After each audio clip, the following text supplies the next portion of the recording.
Почитувани слушатели, како и секогаш за најважните настани во Република Македонија, ние посакуваме и го покануваме амбасадорот, поранешниот амбасадор на Република Македонија, долгогодишен амбасадор и дипломат, и искусен во дипломатијата и политиката на Република Македонија и македонскиот народ, тоа е господинот Ристо Никовски. Господине Никовски, добро утро. Добро утро и поздрав на сите наши во Австралија. Пред да започнеме со нашето интервју, најнапред јас сакам јавно да ви се заблагодарам што секогаш одговарате позитивно на нашите барања, па макар тоа да е и минута пред 12 часот, вие сте спремни да го дадете тоа што ќе ве прашаме како ученик во училишна клупа. Јас да ви се заблагодарам пред слушателите, односно и на вас што одма ни одговоривте позитивно. Тоа е задоволство за мене, бидејќи знаете, болката што ја носиме е заедничка и како веди народот, поделена болка е пола болка, а велат поделена радост е двојна радост. Така, пред да одиме на она што не пржи, на договорот од Пржино, јас би сакал нашето интервју денес да го започнеме со месец август. Месец август се смета кај македонскиот народ за еден од светлите месеци, затоа што еве во месец август беше битката на Херонеја, потоа беше Илинденското востание, па потоа беше Асном и така натаму. Меѓутоа, амбасадоре, како да забораваме ние дека вториот дел на месец, односно 2/3 од месецот август не се светли кај македонскиот народ. Ние го имаме Букурешкиот така наречен мировен договор кој поделе територијата на Македонија. Потоа го имаме рамковниот договор 2001 година. Ги имаме масакрите на Карпалак 8 август 2001 година. Потоа исто така имаме Љуботенски бачила 2001 година. Еве сега се случува и Пржино. Најнапред, како го гледате вие месец август во историјата на македонскиот народ?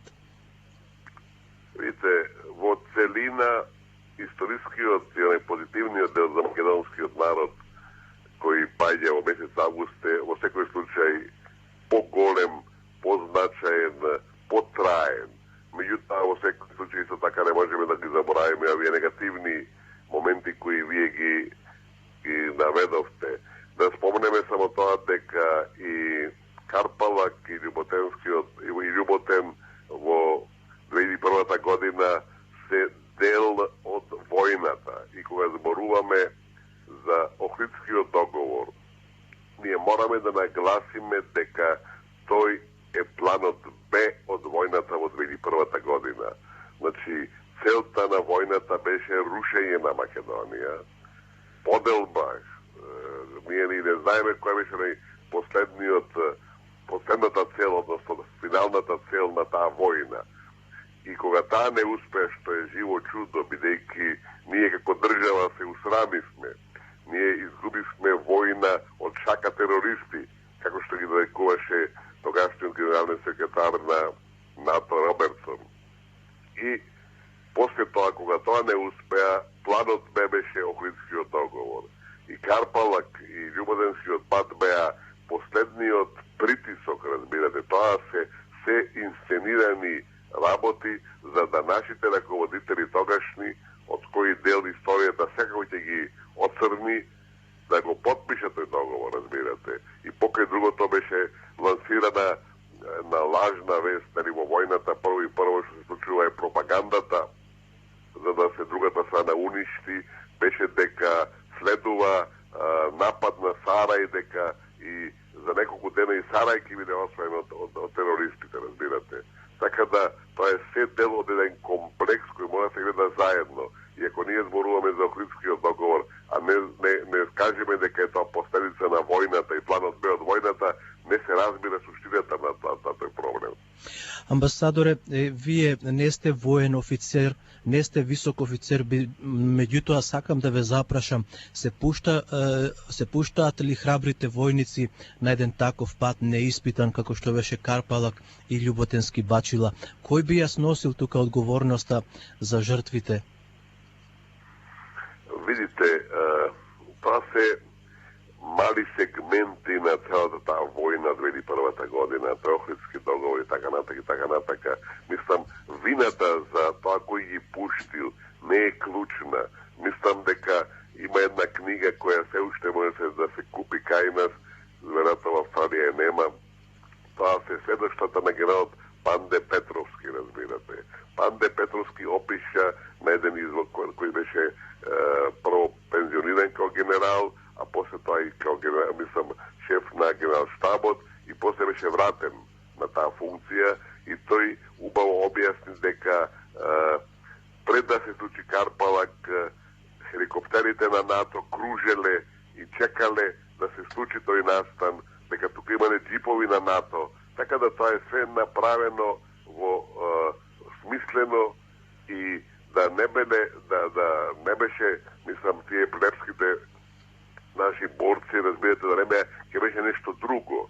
И мислам, кога зборуваме за тие настани, кога рековме дека клучот е на Охридскиот договор, војната 2001 година, мораме да нагласиме дека албанците беа само извршители, а дека организатор, менаџер, носител на сета таа војна беа Соединетите американски држави. Вашингтон да ни го намета војната од 2001 година, не албанците.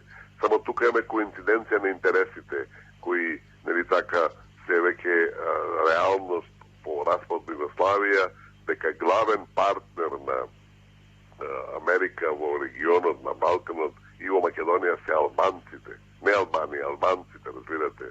Така да, ако сакаме да го разбереме што се случи од 2001 година, ако сакаме да разбереме што значи Охридскиот договор, мораме да знаеме дека носител, реализатор, менеджер, како што рековме, е Вашингтон. Кога тој ќе го разбереме, све е појасно. Ако мислам, ако некој не верува во тоа, само да кажеме дека ако не беше 99-та година, односно војната на Косово, ако не беше учека која беше подготвувана од американските тајни служби и од британските тајни служби, немаше да има ни 2001 година. 2001 година е само продолжение на таа, нека биде, ако сакате, албанска епопеја, зашто тие постигнаа невидени работи со независноста на Косово, значи, а Македонија е жртва на тие политики. Мислам дека тоа е клучот. И ако тоа се знае, тогаш полесно се разбира се и тој наш црдел во август, како што убаво верите вие, дека е резултат на геополитики, на регионални, нека биде стратешки интереси на Америка и дека ние сме жртва на тие политики и дека таа политика продолжува и до ден денес и дека ова што се случува сега и во Пржино и се и ова што нели така го живееме деноиве и што ќе ескалира во претходните недели е пак дел од истото сценарио. Бидејќи војната од 2001 не успеа, значи со војна да се руши Македонија, се направи Охридскиот договор, чиј текст основа е американски, него тоа значи тоа Трајковски тоа, што само беше пион во раците на американците, кој тој текст го стави на маса во Охрид, прво во Скопје или така, и се потпиша во Охрид. И од тогаш Македонија се руши од внатре. И да бидеме се уште малце појасни, по распадот на Југославија, Македонија како независна држава беше неприфатлива за Запад, пред повторно за Америка. Не заборавајте дека, тоа сме го кажале за вашите слушатели, да го повториме, дека Америка ја призна Македонија 2 години по Хрватска, Словенија и Босна и Херцеговина и дека во Македонија прати амбасадор 4 години по Загреб, Љубљана и Сараево. Тоа покажува дека македонската држава беше неприфатлива за нив.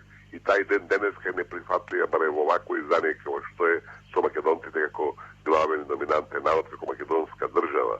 И додека во почетокот, значи по распадот на Југославија, светот се обидуваше, значи Америка се обидуваше да ја рушат Македонија од надвор, со непризнавање, со блокада на границата од страна на Грција, со едно чудо други мерки и политики, разбирате, кои со привремената спогодба, нели така, тие не успева во својата цел да ја не растура. Македонецот се покажа поцврст, нашиот простум се покажа како појак и по непобедлив.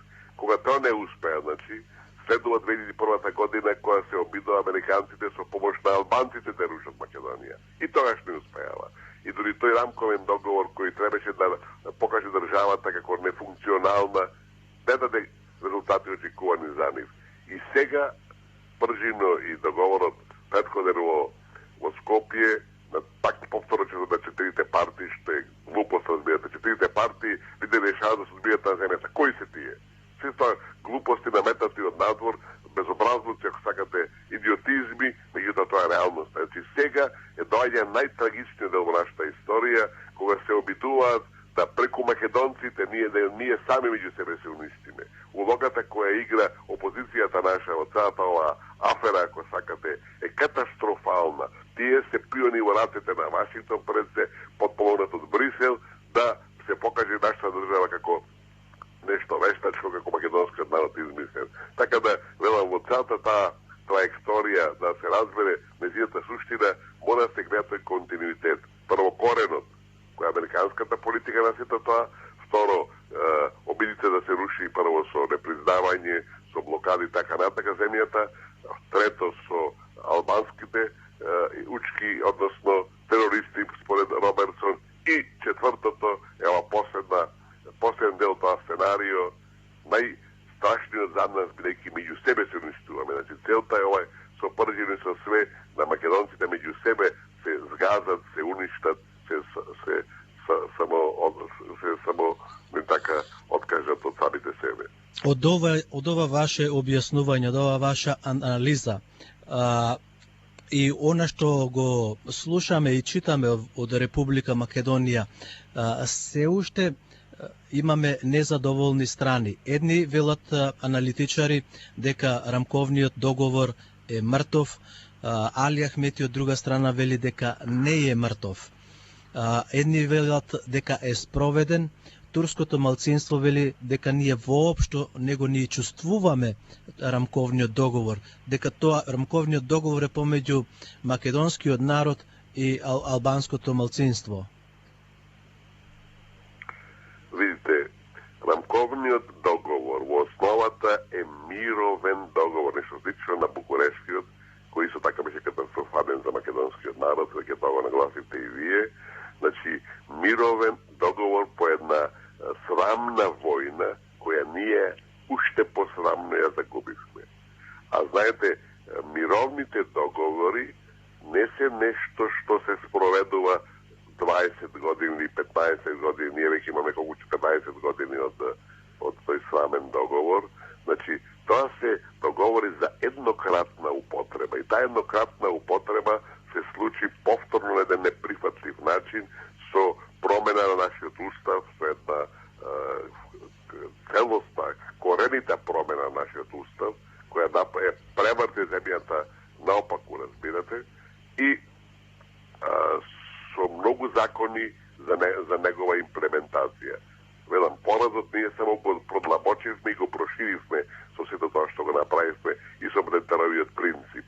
Значи, со самото тоа, ние не можеме да зборуваме повеќе за спроведување на Охридскиот договор. Тој е потрошен. Меѓутоа, ние се зборуваме за примена на уставот, за примена на законите, така натака, кои се резултат на тој договор. Меѓутоа, цело време за договорот зборуваат и Америка, и Брисел, да не зборуваме албанците, и се земат тоа право и Тирана, и ние тоа го толерираме, што не е нивна работа. Тоа е само начин на притисок. Тоа е само начин како да ние бидеме ставени во неповолна ситуација, да прифаќаме работи кои се апсолутно надвор од умот, како што се и овој договорот од 2 јуни, и односно протоколот од Пржино. Разбирате, нашиве и политичари врни грешат на договорот од Пржино. Во Пржино нема договор. Меѓутоа, на душманите на оваа земја им одговара и некои наши политичари велами врвни го следат тој вокабулар и велат договорот Пржино. Во Пржино беше само протокол како да се реализира договорот од 2 јуни. Разбирате? И велам, тоа се мора да се гледа во тој контекст на рушење на државата и во смисол на споредувањето со Охрид, велам, да се враќаме дека Охридскиот договор по една друга линија е нешто неспроведено. Охридскиот договор е затворен, претворен во закони и во уставот и за него ќе не можеме да зборуваме како нешто живо и како нешто што треба да се имплементира. Добро, одиме понатаму со нашите прашања. Во Македонија врге, иако политичарите се некои на одмор, исто така и медиумите немаат многу дебатни емисии, но еве, имаше завчера, мислам, уште една средба на четворицата лидери. Мене што ме интересира, а веројатно ги интересира и слушателите, зошто тие договори се водат за затворени врати? Нели тие политичари се избрани од народот и се пратеници и слуги на народот? Видите, тоа е пак делот од сценарија кој го спомнавме. Прво е, велам, нешто неприфатливо, нешто надвор од сите, ако сакате, структури, политики, правила, принципи. По кој мандат имат четворица партијски лидери се договарат да подпишат договор? Кај се тука институциите на системот? Тој исти Запад кој не критикува и не плука, ако сакате, дека во државата имаме партизација, дека имаме игнорирање на институциите на системот, а тоа е пред собранието, не и така. Тие наметуваат да разговарат четворица партијски лидери неизбрани од никого. Или избрани некои партијски конгреси кои се нивна партијска и политичка, разбирате, функција или улога, ако сакат да кажете. Значи, се е тоа наметнато, извадено од контекст, извадено од регуларните текови, од законските рамки и слично, и тие тамо се договараат, подпишуваат под притисок повторно, разбирате, се јавува некоја, да речем, што од Стейт департаментот за да го подпишат, да се заканува и слично, разбирате. Така да се е тоа манипулација, една врвна, една неприфатлива манипулација на светската политика пред се на Вашингтон, пак да кажем уште едно дека сте тие игри ги води Вашингтон, да се измести системот, да се излечат 4 личности и тие да договараат меѓу себе. Тоа е директно игнорирање на македонската држава. И тоа, велам, за жал се случува бидејќи некој од надвор ви тропа на маса, ве држи за уши и ви се заканува и ве тера да правите нешто што е незаконско во основата и неприфатливо во суштина, меѓутоа за жал тоа е реалноста во која живееме. Вие, како што кажувате, работите се доста исколчени од своите лежишта. Остануваат уште неколку месеци до април, до закажаните избори. Ќе има ли понатаму тензии или пак ќе се спроведат тие избори во април кои се наметнати, еве да дефинираме, од Запад, нели? Да. Видите, ние минуваме низ еден драматичен период. Ќе биде драматично, веќе станува драматично. Од вчера почнаа тие нови разговори или преговори, како ги велат меѓу партиските лидери, односно нивните представници, разбирате, нивните тимови, и тоа само ќе се додатно комплицира, ќе се жештува со тоа што, дај Боже, во април да излеземе од тој ќорсокак, од таа криза. Лично не сум убеден дека ќе успееме. Јас сум по природа оптимист, меѓутоа нема доволно елементи и аргументи човек да го развива тој оптимизам. Ќе има разни уште под пречки, ќе има уште разни обиди да се тоа девалвира, да се додиме во погрешен насок и така натака. И велам, целта на Запад, целта на Вашингтон, за жал подржано во се од Брисел, Македонија се покаже како лоша приказа, неуспешна приказа. Нивната цел не е ние да успееме, тоа мораме да бидеме свесни. И сите тие напори што се прават на еден и друг начин, се точно тоа да македонската држава се претумба уште повеќе на начин кој, велам, на крај, во кој нема ништо да остане од македонштината. И сега имаме ние личности како Стојан Андов кои зборуваат за создавање на политичка нација. Што значи тоа? Дали македонци, нели така? Тоа се работи во кои сме дотерани, за кои за жал ние ги туркаме, бидејќи светот нели така е униполарен, доминирана светска сила која прави што сака секаде во светот, ја уништи Либија, ја уништи Сирија. Сега за викендот дошле 3000 и нешто бегалци од Сирија, главно во Македонија влегнале. Што е тоа? Значи, се тресе и Европа се тресе. Ако утре ќе почнат и по 5000 дневно доаѓаат. Да се вратиме, амбасадоре, да се вратиме назад. Ме интересира назад да се вратиме. Само да завршам мислата. Значи, сето тоа што се случува, сите тие чекори кои се преземаат. Разбирате, Македонија е жртва на едни регионални политики и тоа се проспроведува со една тотална агресивност и тотална упорност, не водејќи сметка не само за интересите на Македонија и за туку и за мирот на регионот, бидејќи ова што го прават на Македонија и обидите да не уништат како народ и како држава, нема да успеат. Може да доведат само до нова војна која ќе биде покатастрофална и од Косово и од Босна и Херцеговина и од Хрватска и слично. Значи, можеме да направиме една споредба со американците за курдите од Ирак кои ги викаат добрите курди и курдите во Турција кои се лошите курди. Сега во Македонија можеме ли да речеме дека Зоран Заев е доброто дете, а Никола Груевски е лошото дете? Еве сега да ве запрашам, бидејќи имаме уште 6-7 минути. Да предпоставиме дека опозицијата ќе ги добија изборите во април. Кои пропусти, односно, кои ќе бидат бенефициите на другата страна, најверојатно мора да биде една од албанските партии, за да направат коалиција, бидејќи за да бидат во владата самите не може да ја направат таа влада.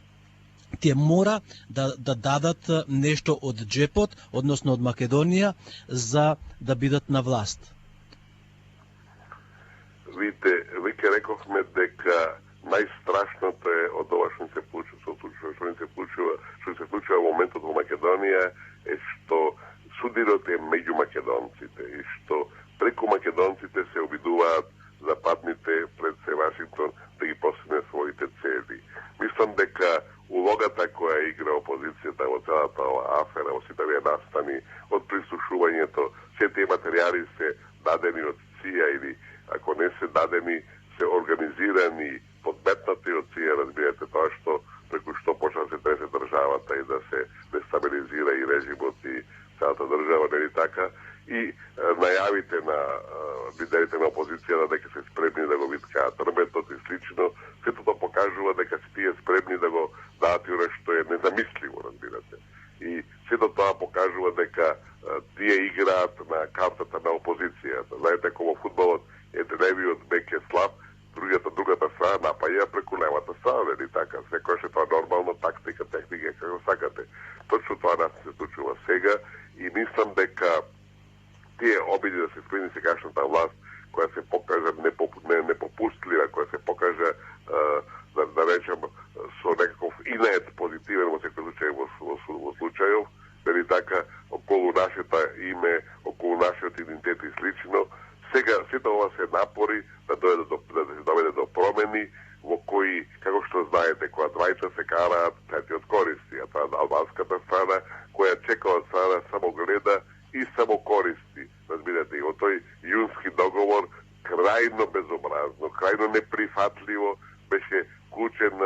беа вклучени и меѓуетничките односи за да се отвори простор, а тоа е повторно со подршка од надвор, нели така, да се отвори простор да државата се протресе и на некој начин, нели така, излече на погрешна насока стичко со критичкиот договор. Така да имаме ситуација која оди во корист на албанците, кои во меѓувреме исто така користат. Тие веќе успеа министерот за образование образование, да прекрсти едно од училиштата во Чаир, што сега беше незамисливо. И велам, само може да очекуваме нови настани, нови моменти, кои уште повеќе им даваат простор на албанците, на сметка на македонците, а надвор од логиката, надвор од елементарните принципи и правила, меѓутоа велам, тоа е играта на која сме ние жртва и која сега за жал се одвива во насока против нашите долгорочни интереси, затоа што клучот, затоа што судирот, затоа што проблемот е лоциран во меѓу македонците. А кои од клучните институции би паднале во рацете на Али Ахмети, бидејќи Али Ахмети нема да влези во коалиција со Зоран Заев или СДСМ ако не лапне некој од највисоките функции на државата? Накратко. Видите, тоа и не е клучното во основата. Мислам, дали е било некој од највисоките функции во државата. Клучен е преседанот. Вие со преседанот, со тоа што веќе станекла пракса дека победниците од албанскиот кампус политички и од македонскиот на изборите ќе прават влада. Тоа е федерализација од државата, разбирате. И целта на ова крајната цел на се што се случува е да се државата федерализира, а нејзиното последователно разбивање е веќе прашање на демократијата, нели така? Кога имате вие федерација, тоа е право на самоцепување и слично. Мислам дека во таа насока мора да бидеме внимателни и сите ќе корикуваат во таа насока. Така да велам, суштината е Али Ахмети ќе коалицира ако победи Заеви со него без да трепне, разбирате. Само се разбира од дадената ситуација која разликата таква и ако е улогата на коалицијниот партнер нагласена, ќе бара се повеќе и повеќе. И најлошото е што опозицијата е спремна да попушта, разбирате. Имавме ни изјава на Заев кој вели зашто моето дете да не учи албански. Значи со други зборови изедачување на двата јазика, што е катастрофа на земјата, бидејќи македонскиот јазик е основниот и последниот столб на македонската државата. Така да мора се гледаат сите тие настани не на некои ситни чекори кои ги презема албанската страна како нешто, велам, принципиелно, не како нешто што е злоупотреба на тие моментални состојби, разбирате, и добивање на поени кои се после тоа не повратни. Знаете, во политиката, освоен терен не се враќа. Добро, амбасадоре, ви благодариме за анализата и состојбата во Република Македонија и она што не очекува до април или пак после април. Беше доволство уште еднаш поздрав на сите наши и да знаете Македонија ќе успее, иако нема да тоа биде нити лесно, нити едноставно. Ви благодариме и до слушање.